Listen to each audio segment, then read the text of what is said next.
One other thing, in Canada, you know, we find that they're charging us over 200% for dairy products. You know about that. And when I left, we had that well taken care of, but under Biden, they just kept raising it. Very difficult to deal with. President Trump's tariffs on products from Canada and Mexico expected to go into effect on Tuesday. A Mexican delegation was also in Washington this past week to try and reach any kind of agreement with the U.S. The Canadian representatives, 250% for dairy products, tariff. So where do you hear that? You don't hear that. They have a tremendously high tariff. Rather take effect, what impact would they have on the economy in Mexico?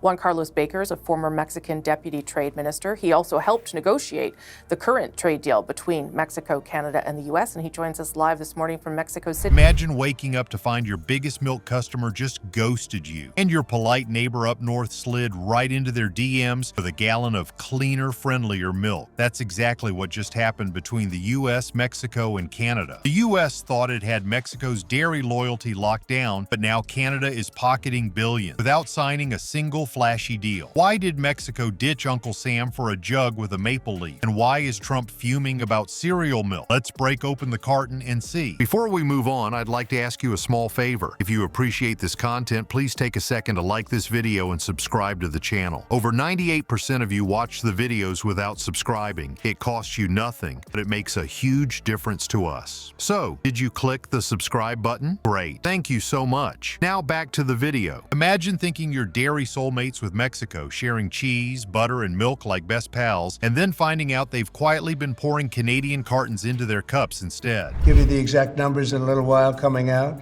on lumber. So they sell us lumber. They have a tremendous tariff. They make it impossible for us to. Imported over $500 billion worth of goods from Mexico. If these tariffs go into place, if they are as high as 25%, can you give me a sense of the impact that will have on the Mexican economy? Sell lumber or dairy products into Canada, but our numbers are a tiny fraction of that, almost non-existent.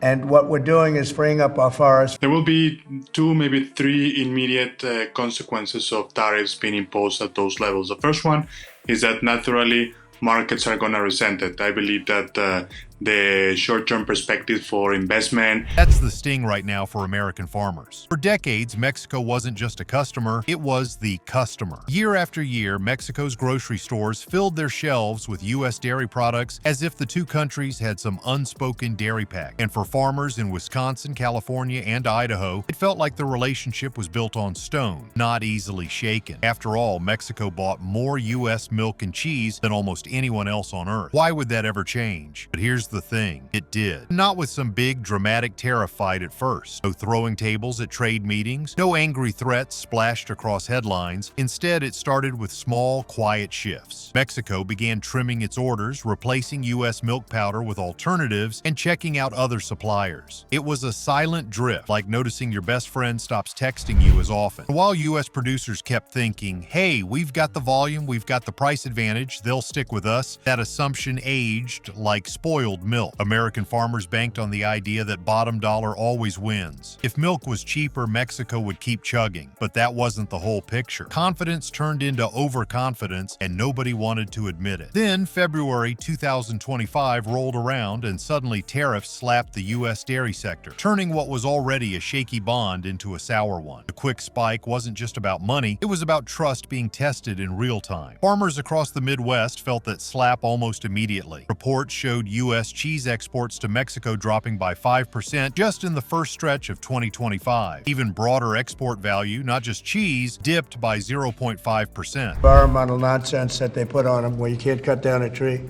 And we have to cut down trees in order to build the firewalls. And those trees are sold, but we're freeing it up on an emergency basis because Canada has been ripping us off for years. Are going to suffer greatly. The second is that given the intertwined supply chains that we have between Mexico and the United States, as they are between Canada and the US, such a tariff would immediately have the effect of basically stopping. For lumber and for dairy products, 250%, nobody ever talks about that, 250% tariff, which is taking advantage of our farmers, so that's not going to happen anymore.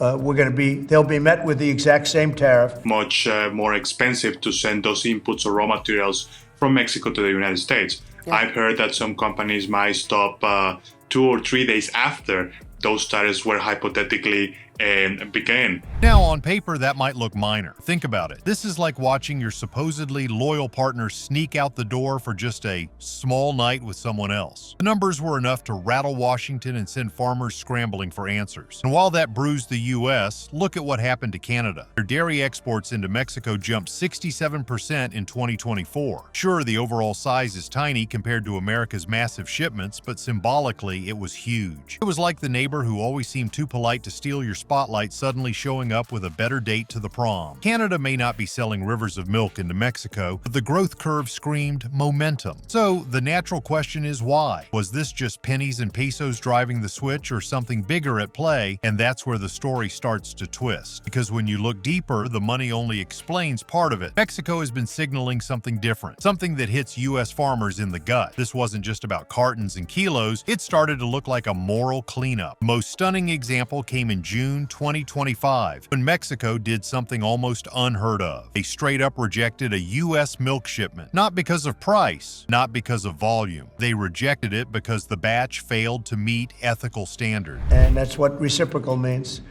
And we may do it as early as today, or we'll wait till Monday or Tuesday. But that's what we're going to do. We're going to charge the same thing. It's not fair, never has been fair. And they've treated our farmers badly. Look, our country's been ripped off. Beginning next Tuesday. So that would lead to the third consequence, which is obviously potential layoffs, the increases in prices in the United States, and just in general, a great deal of uncertainty. I had it stopped in my first term, and we're going to really stop it now because this has been very unfair. Our country, from an economic standpoint and financial standpoint, Between Mexico and the United States in general, but obviously for the Mexican economy even more so.